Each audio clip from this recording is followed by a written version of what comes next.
আপনি কি জানেন সঠিক ব্যবহৃত একটি কন্ডোমই আপনার জীবনব্যাপী একটি সংক্রামক মারাত্মক সংক্রামক রোগের ঝুঁকি থেকে আপনাকে সুরক্ষা রাখতে পারে।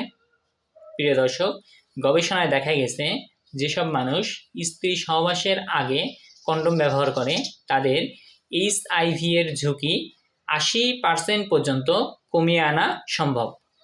এছাড়াও দেখা যায় যে আপনাদের জেনে রাখা উচিত যে এইচআইভি এটি মারাত্মক ভাইরাস। এটি কিভাবে ছড়ায় এটি আপনাদের জেনে রাখা খুবই গুরুত্বপূর্ণ। সাধারণত দেখা যায় যে এটি রক্তের মাধ্যমে ছড়ায়, এটি বীর্যের মাধ্যমে ছড়ায়, এটি যোনি রসের মাধ্যমে ছড়ায়। এছাড়াও দেখা যায় যে শরীরের অন্য কোনো তরলের মাধ্যমেও এটি ছড়াতে পারে। প্রিয় দর্শক, যেসব স্বামীরা স্ত্রী সহবাসের আগে সঠিকভাবে কন্ডোম ব্যবহার করে তাদের এই এইচআইভি সংক্রমণের ঝুঁকি কমানো সম্ভব।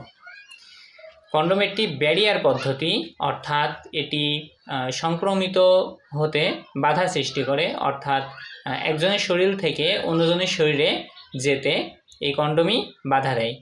প্রিয় দর্শক, আপনি যদি এইচআইভি থেকে সবসময় মুক্ত থাকতে চান তাহলে আপনাকে স্ত্রী সহবাসের আগে অবশ্যই কন্ডোম ব্যবহার করতে হবে।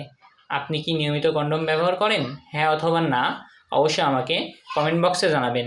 আল্লাহ হাফেজ।